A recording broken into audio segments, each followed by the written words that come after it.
ਸਤਿ ਸ਼੍ਰੀ ਅਕਾਲ ਜੀ। ਪੰਜਾਬੀ ਰੇਡੀਓ ਤੇ ਪੰਜਾਬੀ ਟੀਵੀ USA ਵੇਖ ਸੁਣ ਰਹੇ ਸਾਰੇ ਸਰੋਤਿਆਂ ਦਾ ਬਹੁਤ-ਬਹੁਤ ਸਵਾਗਤ ਹੈ ਪ੍ਰੋਗਰਾਮ ਖਬਰ ਤੇ ਨਜ਼ਰ ਦੇ ਵਿੱਚ। ਇਸ ਪ੍ਰੋਗਰਾਮ ਦੇ ਵਿੱਚ ਸੀਨੀਅਰ ਪੱਤਰਕਾਰ ਮਿੰਟੂ ਗੁਰਸਰੀਆ ਹੋਣਾ ਦਾ ਸਾਥ ਹੁੰਦਾ ਹੈ ਤੇ ਦੇਸ਼ ਵਿਦੇਸ਼ ਨਾਲ ਜੁੜੀਆਂ ਹੋਈਆਂ ਕਈ ਅਹਿਮ ਖਬਰਾਂ ਹੁੰਦੀਆਂ ਨੇ ਜਿਨ੍ਹਾਂ ਤੇ ਚਾਨਣਾ ਪਾਈਦਾ। ਸੋ ਨਾਲ ਜੋੜਦੇ ਹਾਂ ਮਿੰਟੂ ਜੀ ਨੂੰ, ਫਿਰ ਰੁੱਖ ਖਬਰਾਂ ਦਾ ਕਰਾਂਗੇ। ਬਹੁਤ-ਬਹੁਤ ਸਵਾਗਤ ਹੈ ਜੀ। ਸ਼ੁਕਰੀਆ ਜੀ ਸਾਰਿਆਂ ਨੂੰ। ਸਤਿ ਸ੍ਰੀ ਅਕਾਲ ਜੀ। ਸਤਿ ਸ਼੍ਰੀ ਅਕਾਲ ਜੀ। ਸੋ ਸਭ ਤੋਂ ਪਹਿਲਾਂ ਕਰਦੇ ਚੱਲੀਏ ਅੱਜ ਦੇ ਸਪਾਂਸਰਸ ਦਾ ਧੰਨਵਾਦ। ਖਾਲਸਾ ਇੰਸ਼ੋਰੈਂਸ ਏਜੰਸੀ ਲੰਬੇ ਸਮੇਂ ਤੋਂ ਇੰਸ਼ੋਰੈਂਸ ਦੇ ਖੇਤਰ ਦੇ ਵਿੱਚ ਸੇਵਾਵਾਂ ਨਿਭਾ ਰਹੇ ਨੇ। ਨੰਬਰ ਹੈ 4082722500। ਟਿਰਕੀਆਣਾ ਇਮੀਗ੍ਰੇਸ਼ਨ ਲਾ ਫਰਮ। ਜੇ ਟਿਰਕੀਆਣਾ ਹੋਣਾ ਨਾਲ ਸੰਪਰਕ ਕਰ ਸਕਦੇ ਹੋ ਜੇਕਰ ਕਿਸੇ ਵੀ ਤਰ੍ਹਾਂ ਦੀ ਇਮੀਗ੍ਰੇਸ਼ਨ ਬਾਬਤ ਤੁਸੀਂ ਸਲਾਹ ਕਰਨੀ ਹੈ। Krishan Dhanota Yuba City, Baljinder Singh Nijjar Woodland, GN lube ਵਾਲੇ ਟਰੱਕ ਵਾਸ਼ ਕਰਦੇ ਨੇ, ਆਇਲ ਚੇਂਜ ਕਰਦੇ ਨੇ, ਏਅਰ ਬ੍ਰੇਕਸ ਦਾ ਕੰਮ ਤਸੱਲੀ ਬਖਸ਼ ਕਰਦੇ ਨੇ। ਤੁਸੀਂ ਇਹਨਾਂ ਦੇ ਕੋਲੋਂ ਨਵੇਂ ਪੁਰਾਣੇ ਟਾਇਰ ਵੀ ਖਰੀਦ ਸਕਦੇ ਹੋ। ਲੋਕੇਸ਼ਨ ਸੈਂਟਾ ਨੇਲਾ ਦੇ ਵਿੱਚ ਹੈ।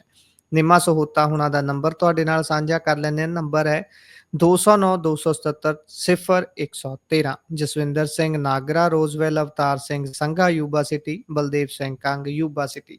ਬਹੁਤ-ਬਹੁਤ ਧੰਨਵਾਦ ਹੈ ਇਹਨਾਂ ਸਪਾਂਸਰਸ ਦਾ ਜਿਹੜੇ ਜ਼ਰੀਆ ਬਣਦੇ ਨੇ ਇਹਨਾਂ ਪ੍ਰੋਗਰਾਮਾਂ ਨੂੰ ਤੁਹਾਡੇ ਤੱਕ ਪਹੁੰਚਦਾ ਕਰਨ ਦੇ ਲਈ। ਸੋ ਰੁੱਖ ਕਰਦੇ ਹਾਂ ਹੁਣ ਖਬਰਾਂ ਦਾ। ਸਭ ਤੋਂ ਪਹਿਲਾਂ ਪਾਇਓ ਮਿੰਟੂ ਜੀ ਚਾਨਣਾ। ਅੱਜ ਇੱਥੇ ਜਲੰਧਰ ਦੇ ਵਿੱਚ ਰੌਣਕਾਂ ਲੱਗੀਆਂ ਹੋਈਆਂ ਸੀ ਖਾਸੀਆਂ ਇੱਕ ਘਰ ਦੇ ਵਿੱਚ, ਤੇ ਉਹ ਘਰ ਸੀ ਜਲੰਧਰ ਸੈਂਟਰਲ ਤੋਂ ਵਿਧਾਇਕ ਰਮਨ ਅਰੋੜਾ ਹੋਣਾ ਦਾ। ਆਮ ਆਦਮੀ ਪਾਰਟੀ ਦੇ ਵਿਧਾਇਕ ਅਰੋੜਾ ਹੋਣਾ ਦੇ ਕੁਝ ਦਿਨ ਪਹਿਲਾਂ ਹੀ ਕਹਿੰਦੇ ਸੀ ਸੁਰੱਖਿਆ 'ਚ ਘਾਟ ਕੀਤੀ ਗਈ ਸੀ, ਘਟਾਈ ਗਈ ਸੀ, ਤੇ ਹੁਣ ਇੱਥੇ ਆ ਕੇ ਕਹਿੰਦੇ ਵਿਜੀਲੈਂਸ ਨੇ ਕਾਫੀ ਸਮਾਂ ਲਾਇਆ ਹੈ। ਤੇ ਉਸ ਤੋਂ ਬਾਅਦ ਕੀ ਕੁਝ ਹੋਇਆ ਇਹ ਸਾਰੇ ਤਕਨੀਕੀ ਪਹਿਲੂ ਸਮਝਾਇਓ ਕਿ ਕੀ ਜ਼ਬਤ ਕੀਤਾ ਗਿਆ, ਕਿਵੇਂ ਇਹ ਸਾਰਾ ਸਿਸਟਮ ਹੋਇਆ, ਕਿਵੇਂ ਹੈ, ਗੱਲ ਤੁਰੀ ਕਿੱਥੋਂ ਸੀ? ਦੇਖੋ, ਗੱਲ ਤੁਰੀ ਦਾ ਤਾਂ ਆਪਾਂ ਪਿੱਛੇ ਜਾ ਕੇ ਪਿਛੋਕੜ ਨੂੰ ਵੇਖੀਏ। ਤੁਹਾਨੂੰ ਯਾਦ ਹੋਣਾ ਹੈ ਕਿ ਜਦੋਂ ਅਫਸਰਾਂ ਦਾ ਤਬਾਦਲਾ ਹੋਇਆ ਸੀ ਅਤੇ ਆਪਾਂ ਵਿਸ਼ੇਸ਼ ਤੌਰ ਤੇ ਗੱਲ ਕੀਤੀ ਸੀ ਕਿ ਡੋਗਰਾ ਸਾਹਿਬ ਦਾ ਜਲੰਧਰ ਦੇ ਵਿੱਚ ਅਹਿਮ ਪੁਲਿਸ ਆਫੀਸਰ ਦੇ ਤੌਰ ਤੇ ਇੱਕ ਪੋਸਟ ਤੇ ਆ ਬੈਠਣਾ ਇਸ ਗੱਲ ਦਾ ਸੰਕੇਤ ਸੀ ਕਿ ਰਮਨ ਅਰੋੜਾ ਦੇ ਦਿਨ ਪੁੱਗ ਗਏ। ਫਿਰ ਤੁਸੀਂ ਵੇਖੋ ਕਿ ਕੁਝ ਹਫ਼ਤਿਆਂ ਬਾਅਦ ਉਹਨਾਂ ਦੀ ਸਿਕਿਉਰਿਟੀ ਵਿਡਰਾ ਹੁੰਦੀ ਹੈ। ਫਿਰ ਲੱਗਾ ਕਿ ਹੁਣ ਬਿਲਕੁਲ ਸਮਾਂ ਆ ਗਿਆ ਜਦੋਂ ਸੁਖਦੇਵ ਵਿਸ਼ਿਸ਼ਟ ਨੂੰ ਚੁੱਕਿਆ ਗਿਆ। ਸੁਖਦੇਵ ਵਿਸ਼ਿਸ਼ਟ ਇਹਦਾ ਨੇੜਲੇ ਅਧਿਕਾਰੀਆਂ ਚੋਂ ਇੱਕ ਸੀ, ATP ਸੀ। ਤੇ ਜਦੋਂ ਸੁਖਦੇਵ ਵਿਸ਼ਿਸ਼ਟ ਨੂੰ ਚੁੱਕਿਆ ਗਿਆ, ਗੱਲ ਬਿਲਕੁਲ ਸ਼ੀਸ਼ੇ ਵਾਂਗੂ ਸਾਫ਼ ਹੋ ਗਈ ਸੀ ਕਿ ਰਮਨ ਅਰੋੜਾ ਕਿਸੇ ਸਮੇਂ ਵੀ ਦਬੋਚ ਲਿਆ ਜਾਏਗਾ। ਹਾਲਾਂਕਿ ਮੇਰੀ ਇਨਫੋਰਮੇਸ਼ਨ ਇਹ ਸੀ ਕਿ ਰਮਨ ਅਰੋੜਾ ਦਿੱਲੀ ਗਏ ਸਨ। ਰਮਨ ਅਰੋੜਾ ਕਿਸ ਨੂੰ ਮਿਲੇ ਆ ਮੈਂ ਨਹੀਂ ਕਹਿ ਸਕਦਾ, ਪਰ ਮੇਰੀ ਜਾਣਕਾਰੀ ਸੀ ਕਿ ਬੀਤੇ ਦਿਨੀ ਇਹ ਦਿੱਲੀ ਜਾ ਕੇ ਆਏ ਆ। ਉਸ ਤੋਂ ਬਾਅਦ ਸੁਖਦੇਵ ਵਿਸ਼ਿਸ਼ਟ ਦੀ ਗ੍ਰਿਫਤਾਰੀ ਉਪਰੰਤ ਅੱਜ ਇਹ ਸਭ ਕੁਝ ਵਾਪਰਦਾ 8:45 ਵਜੇ ਅਸ਼ੋਕ ਨਗਰ ਸਥਿਤ ਜੋ ਇਹਨਾਂ ਦਾ ਘਰ ਹੈ ਉੱਥੇ ਰੇਡ ਹੁੰਦੀ ਹੈ। ਉਸ ਤੋਂ ਬਾਅਦ ਕਈ ਘੰਟੇ ਇਹ ਸਭ ਕੁਝ ਚੱਲਦਾ ਹੈ, ਮਤਲਬ ਤਲਾਸ਼ੀ ਵਗੈਰਾ ਲਈ ਜਾਂਦੀ ਆ।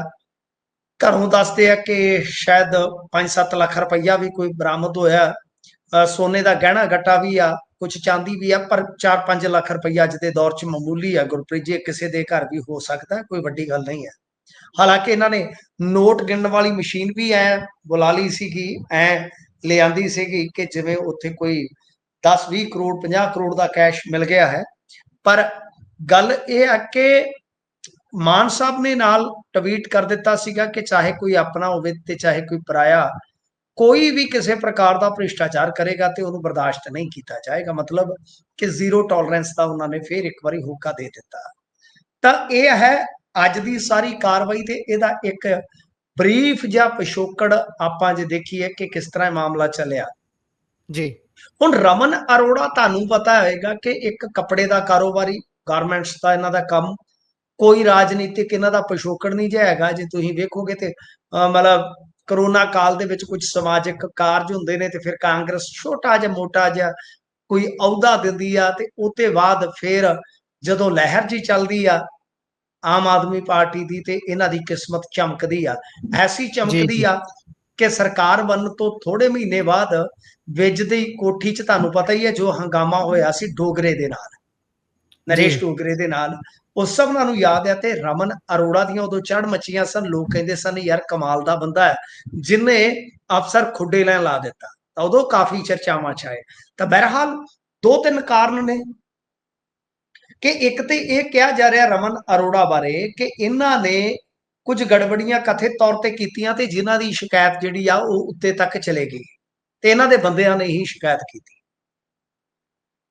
ਦੂਜਾ ਕਾਰਨ ਇਹ ਵੀ ਸਮਝਿਆ ਜਾਂਦਾ ਹੈ ਕਿ ਭਾਜਪਾ ਦੇ ਨਾਲ ਬੀਤੇ ਕੁਝ ਸਮੇਂ ਤੋਂ ਇਹਨਾਂ ਦੀਆਂ ਨਜ਼ਦੀਕੀਆਂ ਸਨ।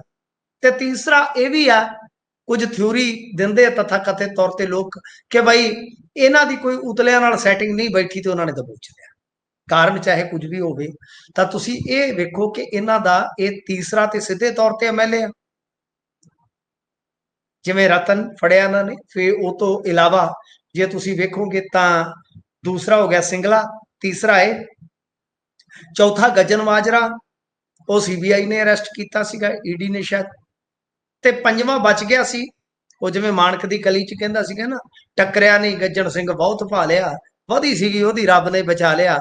ਯਾਨੀ ਸਰਾਰੀ ਸਾਹਿਬ ਦੀ ਜਿਹੜੀ ਕਥਿਤ ਆਡੀਓ ਵਾਇਰਲ ਹੋਈ ਸੀ ਉਹ ਬਚ ਗਏ ਸਨ। ਤਾਂ ਇਦਾਂ ਆ ਕਿ ਸਿੰਗਲੇ ਨੂੰ ਭੜਕਾ ਕੇ ਇਹਨਾਂ ਨੇ ਬਾਅਦ ਦੇ ਵਿੱਚ, ਤੁਸੀਂ ਪਿਛਲੇ ਦਿਨੀ ਤਸਵੀਰਾਂ ਵੇਖੀਆਂ ਹੋਣੀਆਂ ਕਿ ਉਹਦੇ ਮੁੰਡੇ ਦੇ ਵਿਆਹ ਮੌਕੇ ਉੱਥੇ ਸਾਰਿਆਂ ਨੇ ਇਕੱਠ ਵੀ ਮਾਰਿਆ ਹੋਇਆ ਸੀ, ਉੱਥੇ ਬਰਫੀ ਵੀ ਖਾ ਆਏ। ਇਹ ਵੀ ਭ੍ਰਿਸ਼ਟਾਚਾਰ ਦੇ ਵਿਰੋਧ ਦੇ ਵਿੱਚ ਜ਼ੀਰੋ ਟੋਲਰੈਂਸ ਦੀ ਚੰਗੀ ਰਣਨੀਤੀ ਆ। ਤੇ ਦੂਜੀ ਗੱਲ ਇਹ ਆ ਕਿ ਵੇਖੋ ਇਹਨਾਂ ਨੇ ਜਿਹੜੀ ਕਾਰਵਾਈ ਕੀਤੀ ਆ ਉਹ ਲੁਧਿਆਣਾ ਜ਼ਿਮਨੀ ਚੋਣ ਤੋਂ ਐਨ ਪਹਿਲਾਂ ਕੀਤੀ ਆ। ਲੁਧਿਆਣਾ ਜ਼ਿਮਨੀ ਚੋਣ ਤੋਂ ਪਹਿਲਾਂ ਨਸ਼ਿਆਂ ਵਿਰੁੱਧ, ਸਿੱਖਿਆ ਕ੍ਰਾਂਤੀ ਆ ਗਈ, ਫਿਰ ਪਾਣੀ ਦੀ ਲੜਾਈ, ਤੇ ਚੌਥਾ ਇਹ ਦਾ ਜਿਹੜਾ ਹੈ ਉਹ ਇਹਨਾਂ ਨੇ ਲਗਭਗ ਖੇਡ ਦਿੱਤਾ। ਪਰ ਇਹਦੇ ਵਿੱਚ ਇੱਕ ਚੀਜ਼ ਤੇ ਸਾਫ਼ ਆ ਕਿ ਨੰਬਰ ਇੱਕ ਚੀਜ਼ ਕਹਿ ਰਿਹਾ, ਉਹਦੇ ਨੁਕਤੇ ਗਾ ਪੁਆਇੰਟ ਵਾਈਜ਼ ਦੇਖਣਾ ਕਿ ਬਈ ਕੁਝ ਗੜਬੜ ਹੈ। ਕਹਿੰਦਾ ਦਇਆ ਕੁਛ ਤੋਂ ਗੜਬੜ ਹੈ, ਉਹ ਕਹਿੰਦਾ ਦਇਆ ਕਰ ਸਭ ਕੁਝ ਹੀ ਗੜਬੜ ਆ। ਗੱਲ ਇਹ ਆ ਕਿ ਪਹਿਲੇ ਨੰਬਰ ਤੇ ਕਿ ਇਹਨਾਂ ਨੂੰ ਲਿਆਉਣ ਵਾਲੇ ਕੌਣ ਸਨ, ਜਿਨ੍ਹਾਂ ਦਾ ਕੋਈ ਪੋਲੀਟੀਕਲ ਤਜਰਬਾ ਨਹੀਂ, ਕੋਈ ਲੈਣਾ ਨਹੀਂ, ਕੋਈ ਦੇਣਾ ਨਹੀਂ। ਤੁਹਾਡੇ ਜਲੰਧਰ ਦੇ ਵਿੱਚੋਂ ਇੱਕ ਸ਼ਖਸ ਨੇ, ਤੁਹਾਨੂੰ ਪਤਾ ਉਤਲੇ ਲੈਵਲ ਦੀ ਪਹੁੰਚ ਆ, ਰਾਘਵ ਚੱਡਾ ਨਾਲ ਯਾਰੀ ਆ, ਇੱਥੇ ਆ ਕੇ ਸ਼ਮੂਲੀਅਤ ਆ ਉਹ ਕਰਵਾਉਂਦੇ ਸਨ, ਨਾਲ ਵਿਚੋਲਗੀ ਉਹ ਕਰਦੇ ਸਨ, ਹੋਟਲ ਦਾ ਕਾਰੋਬਾਰ ਹੈ ਉਹਨਾਂ ਦਾ, ਗਾਇਕਾਂ ਦੇ ਨਾਲ ਚੰਗੇ ਸੰਬੰਧ ਨੇ, ਪੰਜਾਬੀ ਭਾਸ਼ਾ ਲਈ ਗੱਲ ਕਰਦੇ ਨੇ। ਅੱਜ ਉਹਨਾਂ ਨੂੰ ਪੁੱਛਣਾ ਚਾਹੀਦਾ ਕਿ ਬਾਈ ਜੀ ਇਹੋ ਜਿਹੇ ਲੈ ਕੇ ਆਏ ਸੋ। ਤੇ ਰਾਘਵ ਚੱਡਾ ਜਿਹਨੇ ਡਿੱਗੀ ਭਰੀ ਸੀਗੀ ਗੱਲ ਦੇ ਵਿੱਚ, ਦਵਾ ਦਵ ਟੋਪੀ ਤੇ ਸਾਫਾ ਪਾ ਦਿੰਦਾ ਸੀਗਾ, ਉਹਨੂੰ ਪੁੱਛ ਲਓ। ਤੇ ਵਲਾਇਤ 'ਚ ਬੈਠਾ, ਜਾ ਕੇ ਬਹਿ ਗਿਆ ਵਲਾਇਤ ਵਿੱਚ, 94 ਸਾਡੀਆਂ ਸਦਰਾਂ ਦਾ ਕੋਰਾ ਠੂਠਾ 92 ਤੇ ਨਦੀਆਂ ਦੇ ਵਹਿਣ ਸੁੱਕ ਕੇ, ਕਿਹੜੇ ਹੌਸਲੇ ਚੜਾਵਾਂ ਲਾਲ ਚੂੜੀਆਂ ਵੇ ਪੂਣੀਆਂ ਦੇ ਗੀਤ ਮੁੱਕ ਗਏ, ਉਹ ਤੇ ਵਲਾਇਤ ਬੈਠਾ ਹੈ ਜੀ। ਗੱਲ ਇਹ ਆ ਕਿ ਭਾਈ ਇਹਨਾਂ ਦੀ ਕੋਈ ਜਵਾਬਦੇਹੀ ਨਹੀਂ। ਦੂਜੀ ਗੱਲ ਇਹ ਆ ਕਿ ਇਸ ਗੱਲ ਤੇ ਮੋਹਰ ਹੈ, ਤਸਦੀਕ ਹੈ ਕਿ ਨਿਗਮ ਹੋਣ, ਚਾਹੇ ਕੌਂਸਲਾਂ ਹੋਣ ਤੇ ਚਾਹੇ ਨਗਰ ਪੰਚਾਇਤਾਂ ਹੋਣ, ਥੱਲੇ ਗੜਬੜਾਂ ਜਾਰੀ ਨੇ। ਤੁਸੀਂ ਇਹ ਨਹੀਂ ਕਹਿ ਸਕਦੇ ਕਿ ਭ੍ਰਿਸ਼ਟਾਚਾਰ ਮੁਕਤ ਸ਼ਾਸਨ ਅਸੀਂ ਦੇ ਰਹੇ ਹਾਂ, ਰਾਜ ਦੇ ਰਹੇ ਹਾਂ। ਤੇ ਤੀਸਰਾ ਸਭ ਤੋਂ ਅਹਿਮ ਜਿਹੜਾ ਪੁਆਇੰਟ ਆ ਕਿ ਬਈ ਟਾਈਮਿੰਗ ਕਿਵੇਂ ਹੁੰਦੀ ਹੈ ਤੁਹਾਡੀ, ਕਿ ਜਦੋਂ ਬਹੁਤ ਜ਼ਿਆਦਾ ਲੋਕਾਂ ਦਾ ਗੁੱਸਾ ਹੁੰਦਾ ਤਾਂ ਤੁਸੀਂ ਇਸ ਤਰ੍ਹਾਂ ਇੱਕ ਕਾਂ ਲਟਕਾ ਦਿੰਦੇ, ਪਰ ਬਾਅਦ ਦੇ ਵਿੱਚ ਕਾਵਾਂ ਰੌਲੀ ਉਹੀ ਚੱਲਦੀ ਰਹਿੰਦੀ ਹੈ। ਸੋ ਇਸ ਕਰਕੇ ਇਸ ਗ੍ਰਿਫਤਾਰੀ ਦਾ ਜੇ ਆਪਾਂ ਵੇਖੀਏ ਤਾਂ ਸਿਆਸੀ ਲਾਹਾ ਲੈਣ ਦਾ ਇਹਨਾਂ ਨੇ ਪੂਰਨ ਤੌਰ ਤੇ ਯਤਨ ਕੀਤਾ। ਨਾਲ ਦੀ ਨਾਲ ਕਿਧਰੇ ਪੋਸਟਰ ਬਣਾ ਕੇ ਲਾ ਦਿੱਤੇ, ਕਿਧਰੇ ਕੁਛ।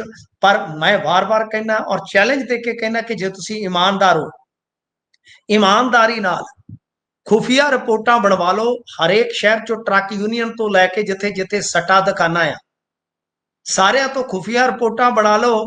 ਤੇ ਜੇ ਉਹਨਾਂ ਖੁਫੀਆ ਰਿਪੋਰਟ ਆਈ ਲੰਡਨੋਂ, ਜਿੱਥੇ ਤੂੰ ਕਰਾਇਆ ਜਾ ਕੇ ਵਿਆਹ ਨਹੀਂ, ਤੇ ਜੇ ਐਸੀਆਂ ਰਿਪੋਰਟਾਂ ਤੇ ਤੁਹਾਨੂੰ ਮਤਲਬ ਕਿ ਵਿਆਹ ਛੱਡੋ, ਤੁਹਾਨੂੰ ਫਾਹ ਨਾ ਪੈ ਗਿਆ ਤੇ ਕਹਿ ਦਿਓ। ਕੋਈ ਇੱਕ ਵੀ ਸ਼ਹਿਰ ਨਹੀਂ ਬਚਣਾ ਜਿੱਥੋਂ ਰਿਪੋਰਟ ਜਿਹੜੀ ਆ ਉਹ ਤੁਹਾਡੀਆਂ ਅੱਖਾਂ ਖੋਲਣ ਵਾਲੀ ਨਾ ਆਏਗੀ। ਸੋ ਇਹ ਬਹੁਤ ਕੁਝ ਚੱਲਦਾ। ਤੇ ਜਲੰਧਰ ਦੇ ਵਿੱਚ ਤੇ ਤੁਹਾਨੂੰ ਪਤਾ ਹੀ ਆ, ਹਾਲੇ ਤੇ ਕੁਝ ਨਹੀਂ, ਹਾਲੇ ਤੇ ਕੁਝ ਵੀ ਨਹੀਂ। ਹਾਲੇ ਤੇ ਈਡੀ ਨੇ ਆ ਕੇ ਆਖਣਾ ਸਵਾਗਤ ਨਹੀਂ ਕਰੋਗੇ ਹਮਾਰਾ, ਕਿਉਂਕਿ ਤੁਹਾਨੂੰ ਪਤਾ ਹੀ ਆ ਨਾ, ਸਭ ਤੋਂ ਵੱਡਾ ਹਾਲੇ ਤੇ ਖੁੱਲਣਾ ਹੈ ਵਟਾਰਾ, स्मार्ट सिटी घोटाले वाला। तो हाले आगे आगे देखिए होता है क्या, इब्तिदाई इश्क है, रोता है क्या, आगे आगे देखिए होता है क्या।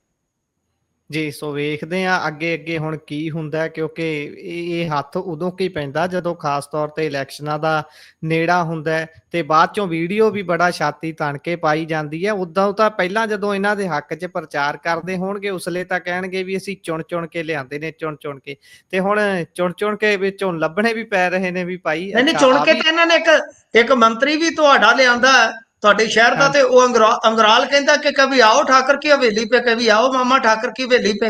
ਮੈਂ ਤੁਹਾਨੂੰ ਦੇਣਾ ਸਬੂਤ। ਤੇ ਜਾਓ ਜੀ, ਜੀ। ਕਦੇ, ਅੰਗਰਾਲ ਤੁਹਾਡਾ ਪੁਰਾਣਾ ਸਾਥੀ ਹੈ, ਲੈ ਲਓ ਉਹਦੇ ਕੋਲੋਂ ਕੀ ਸੱਪ-ਛੀ ਆ।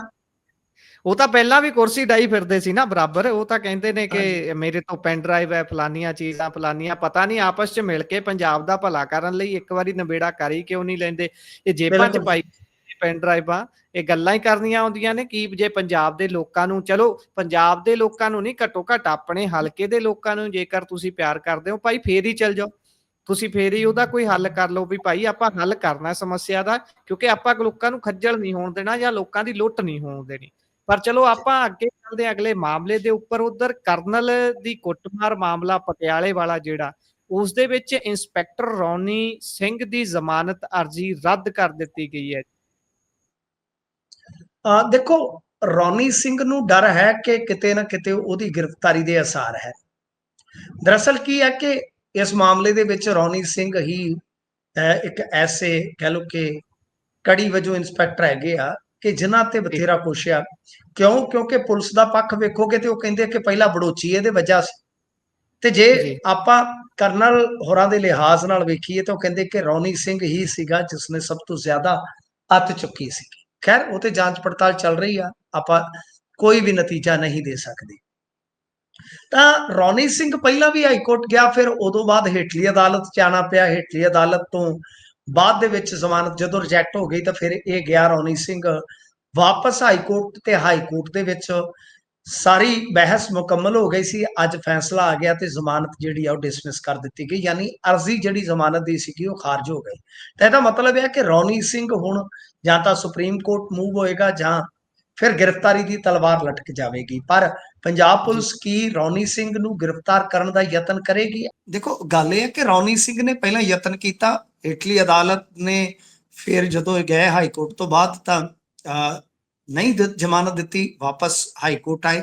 ਹਾਈ ਕੋਰਟ ਜੀ, ਆ ਕੇ ਰੌਨੀ ਸਿੰਘ ਦੀ ਸੁਣਵਾਈ ਮੁਕੰਮਲ ਹੋਈ ਸੀ, ਅੱਜ ਫੈਸਲਾ ਆ ਗਿਆ। ਤਾਂ ਹੁਣ ਇਹ ਵੇਖਣਯੋਗ ਗੱਲ ਹੋਏਗੀ ਕਿ ਜਿਹੜੀ ਪੁਲਿਸ ਆ ਕੀ ਰੌਨੀ ਸਿੰਘ ਨੂੰ ਗ੍ਰਿਫਤਾਰ ਕਰਦੀ ਆ।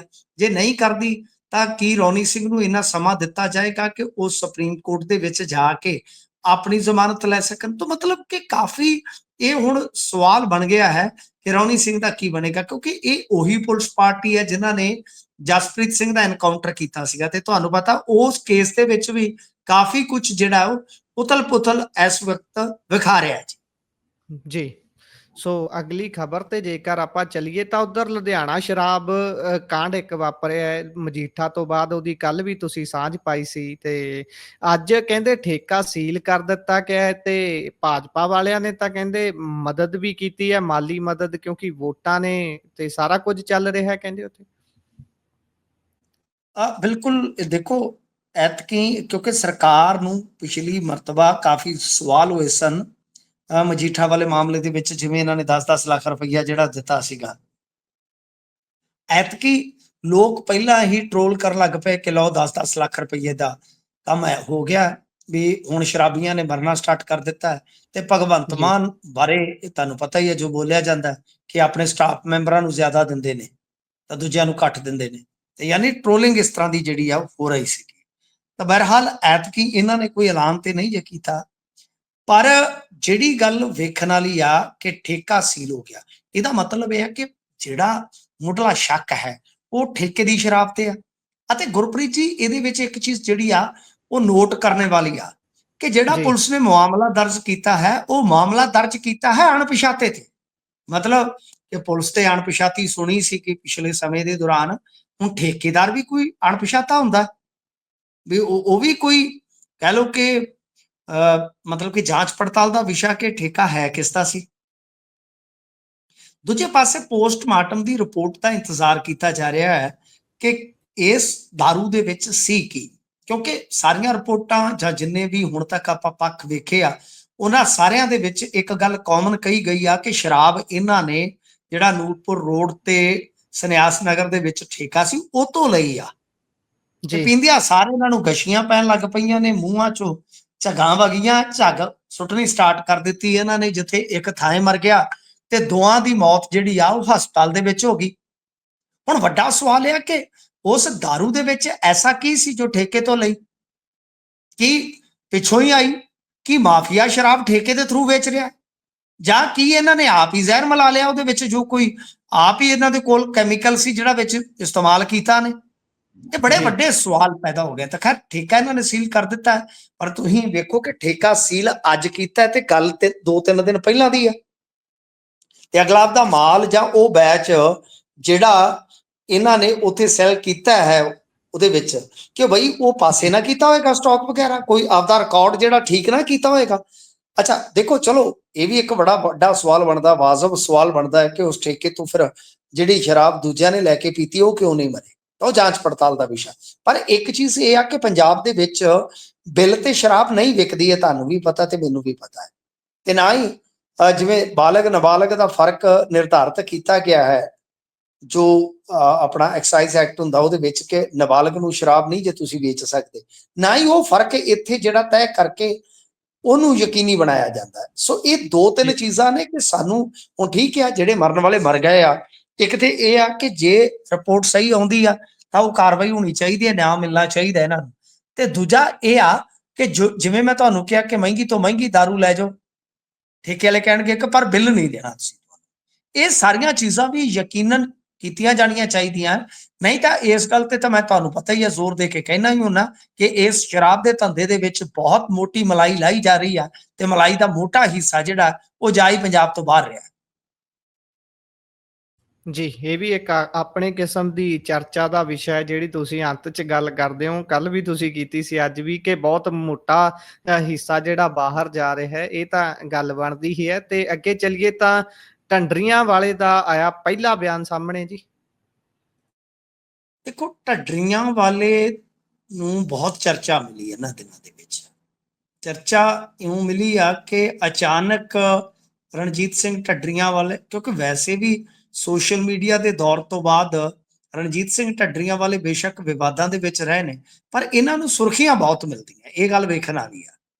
ਜੀ ਤਾਂ ਹੁਣ ਇਹਨਾਂ ਨੇ ਕੁਝ ਸਵਾਲਾਂ ਦਾ ਜਵਾਬ ਦਿੱਤਾ ਹੈ। ਇਹਨਾਂ ਨੇ ਕਿਹਾ ਕਿ ਭਾਈ ਹਰੇਕ ਦਾ ਮੂੰਹ ਨਹੀਂ ਫੜਿਆ ਜਾਂਦਾ, ਜਿੰਨੇ ਮੂੰਹ ਉਹਨੀਆਂ ਗੱਲਾਂ, ਕੋਈ ਕੁਝ ਕਹਿੰਦਾ ਕੋਈ ਕੁਝ ਕਹਿੰਦਾ। ਪਰ ਮੈਂ ਅੰਤਰਮੁਖੀ ਹੋ ਕੇ ਸ੍ਰੀ ਅਕਾਲ ਤਖਤ ਸਾਹਿਬ ਤੇ ਗਿਆ, ਤੇ ਅਕਾਲ ਤਖਤ ਸਾਹਿਬ ਜਿਹੜਾ ਹੈ ਉਹ ਸਿੱਖ ਕੌਮ ਦਾ ਹੈ, ਤੇ ਮੈਂ ਸਿੱਖ ਕੌਮ ਦੇ ਅੱਗੇ ਜਾ ਕੇ ਖਲੋਤਾ। ਕਿਉਂਕਿ ਇਹਨਾਂ ਦੇ ਹੁਣ ਜੇ ਤੁਸੀਂ ਦੇਖੋਗੇ ਨਾ, ਸ਼ਬਦ ਚੋਣ ਚ ਆਪਾਂ ਨੂੰ ਮੰਨਣਾ ਪਊਗਾ, ਨੰਬਰ ਦੇਣੇ ਪੈਣਗੇ। ਸ਼ਬਦ ਚੋਣ ਬੜੀ ਗਜ਼ਬ ਦੀ ਹੁੰਦੀ ਹੈ।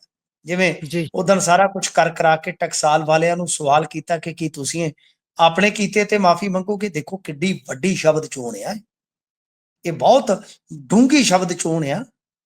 ਤੇ ਇਸ ਕਰਕੇ ਰਣਜੀਤ ਸਿੰਘ ਢੱਡਰੀਆਂ ਵਾਲੇ ਨੇ ਅੱਜ ਵੀ ਜੇ ਤੁਸੀਂ ਦੇਖੋਗੇ ਤੇ ਸ਼ਬਦ ਚੋਣ ਜਿਹੜੀ ਆ ਬਾਕਮਾਲ ਕਰਦੇ ਆ।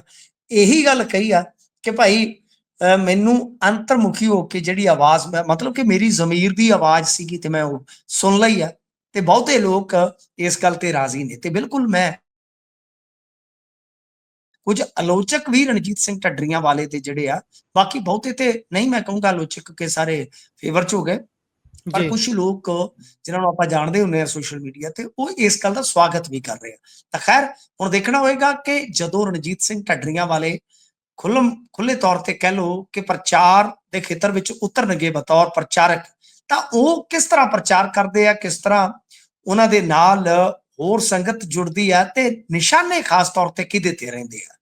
ਤਾਂ ਟਕਸਾਲ ਦੇ ਜਿਹੜੇ ਬਾਬਾ ਹਰਨਾਮ ਸਿੰਘ ਧੂਮਾ, ਉਹਨਾਂ ਨੂੰ ਥੋੜਾ ਜਿਹਾ ਕਹਿ ਲਓ ਕਿ ਪੋਜੀਸ਼ਨ ਦੇ ਤੌਰ ਤੇ ਕਸੂਤਾ ਤੇ ਕਰ ਦਿੱਤਾ ਇਹਨਾਂ ਨੇ। ਜੀ ਸੋ ਉਧਰ IAF ਦੇ ਇੱਕ ਜਵਾਨ ਨੇ ਕਹਿੰਦੇ ਖੁਦਕੁਸ਼ੀ ਕਰ ਲਈ। ਦੇਖੋ IAF ਦਾ ਮਤਲਬ ਤੇ ਹੋ ਗਿਆ ਨਾ ਇੰਡੀਅਨ 에ਅਰ ਫੋਰਸ। ਜੀ ਇੱਥੇ ਬਠਿੰਡੇ ਦੇ ਲਾਗੇ ਆ ਪੀਸੀਆਣਾ ਉਹੀ ਕਹਿ ਲਓ ਕਿ 에ਅਰ ਸਟੇਸ਼ਨ ਹੈ, ਜਿਹਦੇ ਲਾਗੇ ਇੱਕ ਜਹਾਜ਼ ਡਿੱਗਣ ਦੀ ਤੁਹਾਨੂੰ ਪਤਾ ਹੀ ਹੈ ਨਾ ਖਬਰ ਆਈ ਸੀ। ਯਾਦ ਹੈ ਆਪਰੇਸ਼ਨ ਸੰਦੂਰ ਵਾਲੇ ਦਿਨ, ਉਹਦੇ ਵਿੱਚ ਇੱਕ ਡੈਥ ਵੀ ਹੋ ਗਈ ਸੀ, ਤੇ ਇਸ ਤੋਂ ਇਲਾਵਾ ਕੁਝ ਇੰਜਰਡ ਸਨ ਬੰਦੇ, ਲਗਭਗ ਦਰਜਨ ਦੇ ਕਰੀਬ।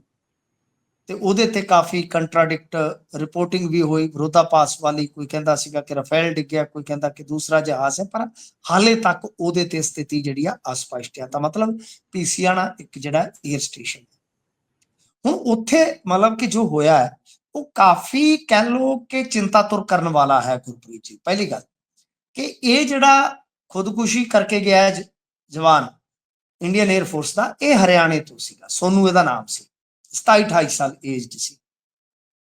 ਦਰਅਸਲ ਇਹ ਉੱਥੇ ਕੁਆਟਰ 'ਚ ਰਹਿੰਦਾ ਸੀਗਾ। ਇਹਨੇ ਮਰਨ ਤੋਂ ਪਹਿਲਾਂ, ਯਾਨੀ ਸੰਸਾਰ ਤੇ ਜਾਣ ਤੋਂ ਪਹਿਲਾਂ, ਸੰਸਾਰ ਤੋਂ ਜਾਣ ਤੋਂ ਪਹਿਲਾਂ ਇਹਨੇ ਇੱਕ ਵੀਡੀਓ ਵੀ ਬਣਾਇਆ। ਇੱਧਰ ਆ ਗਿਆ, ਮਤਲਬ ਕਿ ਘਰੋਂ ਕਹਿ ਆਇਆ ਕਿ ਮੈਂ ਕੰਪਿਊਟਰ ਠੀਕ ਕਰਾਉਣ ਚੱਲਿਆ। ਫਿਰ ਇੱਧਰ ਬਠਿੰਡੇ ਦਾ ਜਿਹੜਾ ਜੰਕਸ਼ਨ ਆ, ਰੇਲਵੇ ਲਾਈਨਾਂ ਇੱਧਰੋਂ ਨਿਕਲਦੀਆਂ, ਤੇ ਇਹਨੂੰ ਬਾਦਲ ਵਾਲੀ ਸਾਈਡ ਨੂੰ ਆ ਗਿਆ। ਉਸ ਤੋਂ ਬਾਅਦ ਇੱਥੇ ਆ ਕੇ ਨੇ ਜ਼ਹਿਰ ਪੀਤਾ ਤੇ ਆਪਣੀ ਇੱਕ ਵੀਡੀਓ ਜਿਹੜੀ ਆ ਉਹ ਸ਼ੂਟ ਕੀਤੀ ਆ ਖੁਦ। ਉਹਦੇ ਵਿੱਚ ਇਸਨੇ ਦੱਸਿਆ ਹੈ ਕਿ ਵੀ ਮੇਰੀ ਸੁਪਤਨੀ ਦੇ ਨਾਲ ਬੁਰਾ ਵਿਹਾਰ ਹੋਇਆ, ਛੇੜਛਾੜ ਹੋਈ, ਕਹਿ ਲਓ ਕਿ ਗਲਤ ਹੋਇਆ। ਤੇ ਇੱਕ ਜਵਾਨ ਜਿਹਦਾ ਨਾਮ ਸਤੀਸ਼ ਦੱਸਿਆ ਗਿਆ ਹੈ ਕਿ ਉਸਨੇ ਉਸਨੂੰ ਕੁਝ ਬੁਰਾ ਬੋਲਿਆ ਜਾਂ ਗੰਦੇ ਮੰਦੇ ਇਸ਼ਾਰੇ ਕੀਤੇ, ਤੇ ਜਦੋਂ ਮੈਂ ਸ਼ਿਕਾਇਤ ਕੀਤੀ ਕੁਛ ਮਤਲਬ ਕਿ ਆਪਦੇ ਅਧਿਕਾਰੀਆਂ ਅਫਸਰਾਂ ਕੋਲ, ਤੇ ਉਹਨਾਂ ਨੇ ਉਲਟਾ ਮੈਨੂੰ ਹੀ ਤਾੜਨਾ ਸ਼ੁਰੂ ਕਰ ਦਿੱਤਾ। ਤਾਂ ਹੁਣ ਜੀ ਇਹਦੇ ਘਰਦਿਆਂ ਦੇ ਬਿਆਨਾਂ ਤੇ ਜੋ ਇਲੈਕਟ੍ਰੋਨਿਕ, ਤੁਹਾਨੂੰ ਪਤਾ ਅੱਜ ਕੱਲ ਐਵੀਡੈਂਸ਼ੀਅਲ ਚੀਜ਼ਾਂ ਹੀ ਮੰਨ ਲਈਆਂ ਜਾਂਦੀਆਂ, ਇਹਨਾਂ ਦੇ ਆਧਾਰ ਤੇ ਪਰਚਾ ਜਿਹੜਾ ਹੈ ਉਹ ਕੱਟ ਲਿਆ ਗਿਆ ਕੁਛ ਮਤਲਬ ਕਿ ਅਧਿਕਾਰੀਆਂ ਤੇ ਕਰਮਚਾਰੀਆਂ ਦੇ ਖਿਲਾਫ। ਦੇਖੋ ਅੱਗੇ ਵੀ ਇੱਥੇ ਇੱਕ ਬਹੁਤ ਤਗੜੀ ਘਟਨਾ ਵਾਪਰੀ ਸੀਗੀ, ਤੇ ਉਹਦੇ ਵਿੱਚ ਵੀ ਇੱਕ ਕਹਿ ਲਓ ਕਿ ਇਸੇ ਤਰ੍ਹਾਂ ਹੀ ਕੱਟ ਕੇ ਤੇ ਫ੍ਰਿਜ ਚਲਾ ਦਿੱਤਾ ਗਿਆ ਸੀਗਾ ਇੱਕ ਦਿਨ। ਬਹੁਤ ਜੀ ਤਗੜਾ ਕਾਂਡ ਹੋਇਆ ਸੀਗਾ। ਇਸ ਤੋਂ ਇਲਾਵਾ ਬਠਿੰਡਾ ਛਾਉਣੀ ਦੇ ਵਿੱਚ ਇੱਕ ਜਵਾਨ ਨੇ ਆਪਦੇ 3-4 ਸਾਥੀ ਮਾਰ ਦਿੱਤੇ ਸੀ, ਤੁਹਾਨੂੰ ਯਾਦ ਹੋਣਾ, ਸ਼ੂਟ ਆਊਟ ਹੋ ਗਿਆ ਸੀਗਾ ਆ ਕੁਝ ਸਮਾਂ ਜੀ ਪਹਿਲਾਂ। ਬਠਿੰਡਾ ਤੇ ਪੀਸੀ ਆ ਨਾ, ਨੇੜੇ ਨੇੜੇ ਹੀ ਨੇ। ਤਾਂ ਜੋ ਇਹ ਚੱਲ ਰਿਹਾ, ਕਿਉਂਕਿ ਉੱਥੇ ਵੀ ਉਸ ਜਵਾਨ ਬਾਰੇ ਵੀ ਮੈਂ ਚਰਚਾ ਸੁਣੀ ਕਿ ਬਾਈ ਉਹਨੂੰ ਮਤਲਬ ਕਿ ਤੰਗ ਕੀਤਾ ਜਾ ਰਿਹਾ ਸੀਗਾ, ਸ਼ਾਇਦ ਫਿਜ਼ੀਕਲ ਹੋਣ ਵਾਸਤੇ। ਐਸੀਆਂ ਚਰਚਾਵਾਂ ਅਸੀਂ ਸੁਣੀਆਂ ਨੇ। ਸਾਡਾ ਏਰੀਆ ਮਤਲਬ ਜੀ ਕਿ ਇਹ ਆਫੀਸ਼ੀਅਲੀ ਗੱਲਾਂ ਤੇ ਨਹੀਂ ਆਉਂਦੀਆਂ ਸਾਹਮਣੇ। ਤਾਂ ਕਹਿਣ ਦਾ ਮਤਲਬ ਇਹ ਕਿ ਅਫਸਰਾਂ ਨੂੰ ਦੇਖਣ ਦੀ ਜ਼ਰੂਰਤ ਹੈ ਨਾ ਕਿ ਇਹ ਵੀ ਮਾਮਲਾ ਬੜਾ ਗੰਭੀਰ ਆ ਕਿ ਕਿਸੇ ਦੀ ਤੀਵੀਂ ਦੇ ਨਾਲ, ਕਿਸੇ ਦੀ ਘਰ ਦੀ ਦੇ ਨਾਲ ਮਿਸਬਿਹੇਵ ਹੋਇਆ। ਜੇ ਉਹ ਸ਼ਿਕਾਇਤ ਕਰ ਰਿਹਾ ਵਾ ਤੇ ਤੁਸੀਂ ਉਸ ਸ਼ਿਕਾਇਤ ਤੇ ਐਕਸ਼ਨ ਲੈਣ ਦੀ ਥਾਂ ਤੇ ਸ਼ਿਕਾਇਤਕਰਤਾ ਨੂੰ ਹੀ ਦਬਾਉਣ ਦਾ ਯਤਨ ਕਰੋਗੇ ਤੇ ਬਹੁਤ ਸਥਿਤੀ ਗੁੰਝਲਦਾਰ ਤੇ ਬੜੀ ਖਤਰਨਾਕ ਬਣਦੀ ਹੈ। ਮੇਰੇ ਖਿਆਲ ਦੇ ਨਾਲ ਉੱਚ ਅਧਿਕਾਰੀਆਂ ਨੂੰ ਇਸ ਗੱਲ ਦਾ, ਇਸ ਘਟਨਾ ਦਾ ਨੋਟਿਸ ਲੈਣਾ ਚਾਹੀਦਾ ਹੈ ਕਿ ਅੱਗੇ ਤੋਂ ਇਹੋ ਜਿਹੀਆਂ ਘਟਨਾਵਾਂ ਜਿਹੜੀਆਂ ਉਹ ਨਾ ਵਾਪਰਨ। ਜੀ ਸੋ ਉਧਰ ਝੀਂਡਾ ਸਾਹਿਬ ਕਹਿੰਦੇ ਹਰਿਆਣਾ ਕਮੇਟੀ ਦੇ ਪ੍ਰਧਾਨ ਬਣ ਗਏ ਨੇ। ਬਿਲਕੁਲ ਜੀ, ਝਿੰਡਾ ਸਾਹਿਬ ਬਾਰੇ ਤੇ ਮੈਂ ਤੁਹਾਨੂੰ ਦੱਸਿਆ, ਬਹੁਤ ਤਫਸੀਲ ਦੇ ਨਾਲ ਦੇਖ ਲਓ। ਕਈ ਵਾਰ ਬੰਦਾ ਹੁੰਦਾ ਨਾ, ਕਈ ਜਿੱਦ ਦੇ ਪੱਕੇ ਹੁੰਦੇ ਆ। ਜੀ ਖਹਿੜਾ ਤੇਰਾ ਨਹੀਂ ਉਹ ਛੱਡਣਾ, ਭਾਵੇਂ ਲੱਗ ਜਾਣ ਹੱਥ ਕੜੀਆਂ। ਉਹ ਕਹਿੰਦੇ ਵੀ ਹੱਥ ਕੜੀਆਂ ਲੱਗ ਜਾਣ ਪਰ ਖਹਿੜਾ ਨਹੀਂ ਛੱਡਣਾ। ਝਿੰਡਾ ਸਾਹਿਬ, ਮੈਂ ਜਿਵੇਂ ਤੁਹਾਨੂੰ ਦੱਸਿਆ, ਬਾਦਲ ਦੇ ਵਫਾਦਾਰ ਵਰਕਰ ਸਨ। ਟਿਕਟ ਮੰਗੀ, ਟਿਕਟ ਇਹਨਾਂ ਨੇ ਆਪਦੇ ਰਿਸ਼ਤੇਦਾਰ ਨੂੰ ਦਿੱਤੀ ਤੇ ਝਿੰਡਾ ਨੂੰ ਕਿਹਾ ਤੈਨੂੰ ਸੈੱਟ ਕਰ ਦਿਆਂਗੇ। ਝਿੰਡਾ ਗਿਆ ਸੈੱਟ ਹੋਣ ਵਾਸਤੇ, ਉਹਨਾਂ ਕਿਹਾ ਪੱਕਾ ਹੀ ਸੈੱਟ ਕਰਤਾ ਤੈਨੂੰ, ਜਾ ਭੱਜਾ, ਕੁਛ ਨਹੀਂ ਹੈਗਾ। ਤਾਂ ਉਸ ਤੋਂ ਬਾਅਦ ਉਹਨੇ ਆਖਿਆ ਹਰਿਆਣੇ ਚੋਂ ਤੁਹਾਨੂੰ ਨਾ ਕੱਢਿਆ ਤੇ ਮੈਨੂੰ ਵੀ ਝਿੰਡਾ ਨਾ ਕਹਿਓ। ਹਿਸਾਬ ਲਾ ਲਓ 90 ਦੇ ਮੱਧ ਦੀਆਂ ਗੱਲਾਂ ਨੇ। ਮੈਂ ਉਦੋਂ ਸਕੂਲ ਸਕਾਲ 'ਚ ਹੀ ਹੋਵਾਂਗਾ। ਤੇ ਗੱਲ ਇਹ ਆ ਕਿ ਹਿਸਾਬ ਲਾ ਲਓ ਅੱਜ 30 ਸਾਲ ਬਾਅਦ ਝਿੰਡਾ ਪ੍ਰਧਾਨ ਬਣ ਗਏ। ਕਿੰਨੇ ਪਾਪੜ ਵੇਲੇ ਆ, ਬੜੇ ਪਾਪੜ ਗਹੋਰੀਆ ਵੇਲੇ ਹੈ। ਤਾਂ ਗੱਲ ਇਹ ਆ ਕਿ ਇਸ ਵੇਲੇ ਝਿੰਡਾ ਸਾਹਿਬ ਜਿਹੜੇ ਆ ਉਹ ਜਿੱਤ ਪੁਗਾ ਗਏ। ਵੈਸੇ ਤੇ ਪਹਿਲਾਂ ਵੀ ਸੀ ਇਹਨਾਂ ਦਾ, ਕਹਿ ਲਓ ਕਿ ਕਾਫੀ ਇਨਫਲੂਐਂਸ ਹੈ, ਪਰ ਤੁਹਾਨੂੰ ਪਤਾ ਹੀ ਆ ਦਾਦੂਵਾਲ ਸਾਹਿਬ ਦੇ ਨਾਲ ਪਹਿਲਾਂ ਇਹਨਾਂ ਦਾ ਮੇਲ ਮਿਲਾਪ ਵੀ ਰਿਹਾ, ਮਿਲ ਕੇ ਚੱਲੇ। ਕਦੇ ਜੀ ਦਾਦੂਵਾਲ ਸਾਹਿਬ ਨੇ ਦਾ ਲਾ ਲਿਆ, ਕਦੇ ਇਹਨਾਂ ਨੇ ਲਾ ਲਿਆ। ਇਹਨਾਂ ਦੀ ਏਦਾਂ ਹੀ ਲੁਕਣ ਮੀਚੀ ਜੀ ਚੱਲਦੀ ਆ, ਪਰ ਐਟ ਦੀ ਐਂਡ ਕਹਿ ਲਓ ਕਿ ਝਿੰਡਾ ਸਾਹਿਬ ਜਿਹੜੇ ਆ ਉਹ ਪ੍ਰਧਾਨ ਬਣ ਗਏ ਨੇ। ਇਹ ਇੱਕ ਵੱਡੀ ਗੱਲ ਆ।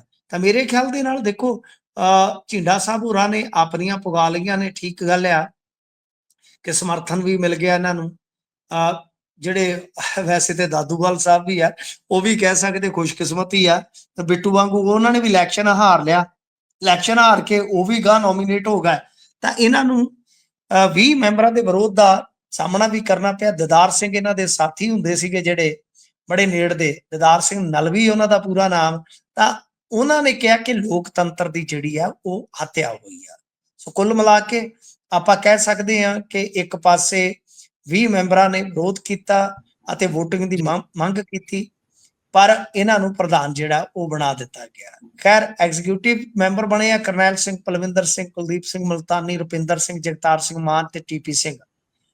ਕਮੇਟੀ ਦੇ ਜਿਹੜੇ ਦੂਸਰੇ ਕਹਿ ਲਓ ਕਿ ਵੱਡੇ ਅਹੁਦੇਦਾਰ ਆ, ਉਹਦੇ ਚ ਪ੍ਰਧਾਨ ਹੋ ਗਿਆ ਝਿੰਡਾ ਸਾਹਿਬ, ਤੇ ਇਸ ਤੋਂ ਇਲਾਵਾ ਗੁਰਮੀਤ ਸਿੰਘ ਮੀਤਾ ਸੀਨੀਅਰ ਵਾਈਸ ਪ੍ਰਧਾਨ, ਗੁਰਬੀਰ ਸਿੰਘ ਵਾਈਸ ਪ੍ਰਧਾਨ, ਬਲਵਿੰਦਰ ਜੀ ਸਿੰਘ ਜਿਹੜੇ ਜਨਰਲ ਸੈਕਟਰੀ। ਇਹ ਆ ਗਿਆ। ਇਸ ਤਰ੍ਹਾਂ ਕਮੇਟੀ ਦੀ ਜਿਹੜੀ ਹੈ ਉਹ ਬਣਤਰ ਹੈ। ਬਾਕੀ ਹੁਣ ਦੇਖਦੇ ਹਾਂ ਕਿ ਇਹ ਕਮੇਟੀ ਕਿਵੇਂ ਚੱਲਦੀ ਆ, ਕਿਉਂਕਿ ਝਿੰਡਾ ਸਾਹਿਬ ਨੇ ਤਾਂ ਪਹਿਲਾਂ ਹੀ ਦਾਅਵਾ ਠੋਕ ਦਿੱਤਾ ਸੀਗਾ ਕਿ ਭਾਈ ਮੇਰੇ ਕੋਲ 32 ਮੈਂਬਰ ਆ ਤੇ ਪ੍ਰਧਾਨ ਬਣੇ ਤਾਂ ਗੁਰਦੁਆਰੇ ਦੀ ਗੱਡੀ, ਡਰਾਈਵਰ ਤੇ ਡੀਜ਼ਲ ਪੈਟਰੋਲ ਦਾ ਇਸਤੇਮਾਲ ਮੈਂ ਨਹੀਂ ਕਰਾਂਗਾ। ਤਾਂ ਹੁਣ ਵੇਖਣਾ ਹੋਏਗਾ ਝਿੰਡਾ ਸਾਹਿਬ ਬਈ ਕਿੱਦਾਂ ਚੱਲਦੇ ਆ। ਐ ਤੇ ਆਪਣੇ ਦੇਵਮਾਨ ਨੇ ਵੀ ਕਿਹਾ ਸੀਗਾ ਕਿ ਸਾਈਕਲ ਹੀ ਯੂਜ਼ ਕਰਾਂਗਾ, ਸਾਈਕਲ ਮਿੱਤਰਾਂ ਦੀ ਪਾਉਂਦੀ ਰੋਜ਼ ਪੁਆੜੇ। ਪਰ ਬਾਅਦ ਦੇ ਵਿੱਚ ਜਦੋਂ ਦੁਗਰੀ ਗਏ ਚਮਕੀਲੇ ਦੀ ਉੱਥੇ ਯਾਦਗਾਰ ਤੇ ਪੁੱਛਿਆ ਤੇ ਉਹ ਕਹਿੰਦਾ ਹੁਣ ਮੈਂ ਨਾਭੇ ਤੋਂ ਇੱਥੇ ਸਾਈਕਲ ਤੇ ਆਵਾਂ, ਤੇ ਉਹਨੇ ਚਿਰ ਨੂੰ ਤੇ ਸਮਾਗਮ ਹੀ ਲੰਘ ਜਾਣਾ ਸੀਗਾ। ਇਹ ਵੀ ਕੁਝ ਹੋ ਜਾਂਦਾ ਅੱਗੇ ਜੀ। ਉਹ ਖੱਲੀਆਂ ਪੈ ਗਈਆਂ ਸੀ ਉਹਨਾਂ ਦੇ ਪਹਿਲੇ ਗੇੜੇ ਹੀ, ਕਹਿੰਦੇ ਚੰਡੀਗੜ੍ਹ ਜਾਂਦਿਆਂ ਨਾਲ ਗੱਡੀਆਂ ਕਈ ਸੀ ਮੀਡੀਆ ਵਾਲਿਆਂ ਦੀਆਂ ਲੱਗੀਆਂ, ਉਹ ਗੱਡੀ ਵਾਲਿਆਂ ਵੱਲ ਦੇਖ ਕੇ ਕਹੀ ਜਾਂਦੇ ਹੋਣੇ ਭਾਊ ਮੈਨੂੰ ਨਾਲ ਹੀ ਬਿਠਾ ਲਓ, ਸਾਈਕਲ ਨਾਲ ਰੱਖ ਲੈਂਦੇ ਪਿੱਛੇ। ਪਰ ਅੱਗੇ ਚੱਲੀਏ ਤੇ ਕਹਿੰਦੇ ਰਾਹੁਲ ਗਾਂਧੀ ਨੇ 3 ਸਵਾਲ ਕੀਤੇ ਨੇ, ਕਿਸ ਨੂੰ ਕੀਤੇ ਨੇ ਤੇ ਕੀ ਸਵਾਲ ਨੇ, ਪਾਇਓ ਚਾਨਣਾ। ਬਿਲਕੁਲ ਜੀ, ਇਹ ਜਿਹੜੇ ਸਵਾਲ ਨੇ ਉਹ ਇਸ ਵੇਲੇ ਕਹਿ ਲਓ ਕਿ ਨੈਸ਼ਨਲ ਨਿਊਜ਼ ਨੇ। ਇਹ ਰਾਹੁਲ ਗਾਂਧੀ ਦਾ ਮੈਂ ਸਮਝਦਾ ਕਿ ਬਹੁਤ ਵੱਡਾ ਇਮਤਿਹਾਨ ਹੈ। ਉਹ ਜਿਵੇਂ ਬੱਬੂ ਮਾਨ ਨੇ ਇੱਕ ਗੀਤ 'ਚ ਕਿਹਾ ਸੀ ਨਾ, ਤੂੰ ਅੱਗੇ ਵਧਿਆ ਤੈਨੂੰ ਫਰਕ ਨਹੀਂ ਪੈਣਾ, ਜੇ ਮੈਂ ਪਿੱਛੇ ਹਟ ਗਿਆ ਮੇਰਾ ਕੱਖ ਨਹੀਂ ਹੋ ਰਹਿਣਾ। ਗੱਲ ਇਹ ਆ ਕਿ ਜੇ ਰਾਹੁਲ ਗਾਂਧੀ ਹੁਣ ਪਿੱਛੇ ਹਟ ਗਿਆ ਤੇ ਕੱਖ ਨਹੀਂ ਰਹਿਣਾ। ਮਸਲਾ ਬਣ ਗਿਆ ਕਿ ਬਈ ਜੋ ਆਪਰੇਸ਼ਨ ਸਿੰਦੂਰ ਹੋਇਆ, ਜੋ ਟਸਲ ਚੱਲੀ, ਤਾਂ ਉਹਦੇ ਵਿੱਚ ਕੌਣ ਕੀ ਕੁਝ ਗਵਾ ਕੇ ਬੈਠਾ ਹੈ। ਤੇ ਭਾਰਤ ਦੀ ਹੁਣ ਇਸ ਵੇਲੇ ਪੋਲਿਟਿਕਸ ਜਿਹੜੀ ਆ ਉਹ ਰਾਹੁਲ ਗਾਂਧੀ ਬਨਾਮ ਅਦਰਸ, ਯਾਨੀ ਜਿਹਦੇ ਚ ਭਾਜਪਾ ਤੇ ਉਹਨਾਂ ਦੇ ਜਿਹੜੇ ਸਾਥੀ ਹੋਣਗੇ। 3 ਸਵਾਲ ਪੁੱਛੇ, ਬੋਲੇ ਭਾਰਤ ਦੀ ਵਿਦੇਸ਼ ਨੀਤੀ ਤਵਸਤ, ਪਾਕਿਸਤਾਨ ਦੀ ਨਿੰਦਾ ਦੇ ਵਿੱਚ ਸਾਡੇ ਨਾਲ ਕੋਈ ਦੇਸ਼ ਕਿਉਂ ਨਹੀਂ ਆਇਆ।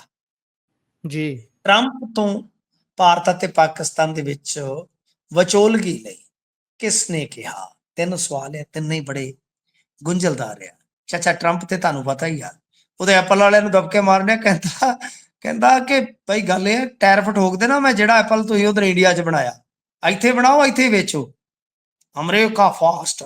ਤਾਂ ਇਧਰ ਠੀਕ ਆ, ਇਹ ਬੜਾ ਵੈਲਿਡ ਸਵਾਲ ਹੈ, ਬੜਾ ਕਸੂਤਾ ਸਵਾਲ ਹੈ ਕਿ ਟਰੰਪ ਨੂੰ ਵਿਚੋਲਗੀ ਵਾਸਤੇ ਕਿਸ ਨੇ ਕਿਹਾ ਸੀ। ਕਿਉਂਕਿ ਦੇਖੋ ਗੱਲ ਕੀ ਆ ਕਿ ਜੈ ਸ਼ੰਕਰ ਹੋਰਾਂ ਨੇ ਜਾਂ ਕੇਂਦਰ ਸਰਕਾਰ ਨੇ ਕਿਹਾ ਕਿ ਦੇਖੋ ਇਹਨਾਂ ਨੇ ਸਿਰਫ ਮਤਲਬ ਕਿ ਗੱਲ ਤੋਰੀ ਸੀ ਤੇ ਅਸੀਂ ਕਿਹਾ ਸੀਗਾ ਕਿ ਅਸੀਂ ਉਹਨਾਂ ਚਿਰ ਗੱਲ ਨਹੀਂ ਕਰਾਂਗੇ ਜਦੋਂ ਤੱਕ ਪਾਕਿਸਤਾਨ ਆਪ ਨਹੀਂ ਗੱਲ ਕਰਦਾ।